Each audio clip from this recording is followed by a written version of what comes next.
চলতি মৌসুমে রাজশাহী ও চুয়াডাঙ্গায় আম সংগ্রহ ও বাজারজাত শুরু হয়েছে।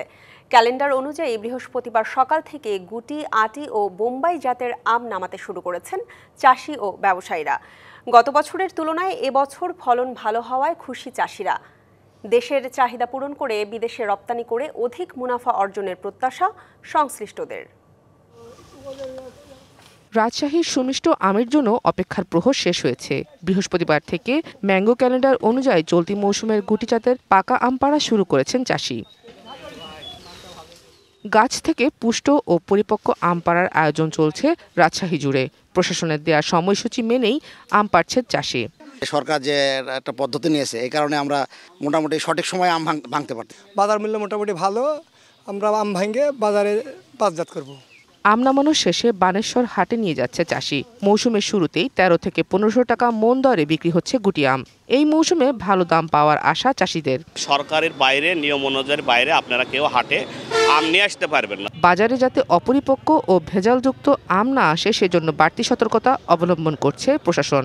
গুটি আম দিয়ে আজকে আম পাড়া শুরু হয়েছে। আপনারা জানেন যে ২২ মে থেকে আমাদের গোপালভোগ আম শুরু হবে। শাইনি চুলে এখন হবে সব হেয়ারস্টাইল। সিল্কোর দ্বিগুণ শাইনি চুল প্রতিদিন। এই আমটি আজকে পাড়ার পর থেকে আমাদের রাজশাহী বাজার সহ সারা বাংলাদেশে সেই আমটি পৌঁছে যাবে। বাজার মনিটরিং এর ক্ষেত্রেও আমরা সতর্ক থাকবো, আমাদের কৃষি বিভাগ অ্যালার্ট থাকবে।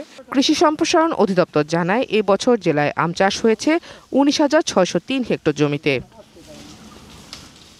এদিকে চুয়াডাঙ্গায় আটি, গুটি ও বোম্বাই আমের সংগ্রহের মধ্য দিয়ে শুরু হয়েছে আম বাজারজাতকরণ। শহরের মহিলা কলেজ পাড়ার মহলদার আম্রকাননের বাদল মিয়ার বাগানের আম পাড়ার মধ্য দিয়ে এই কার্যক্রম উদ্বোধন করা হয়।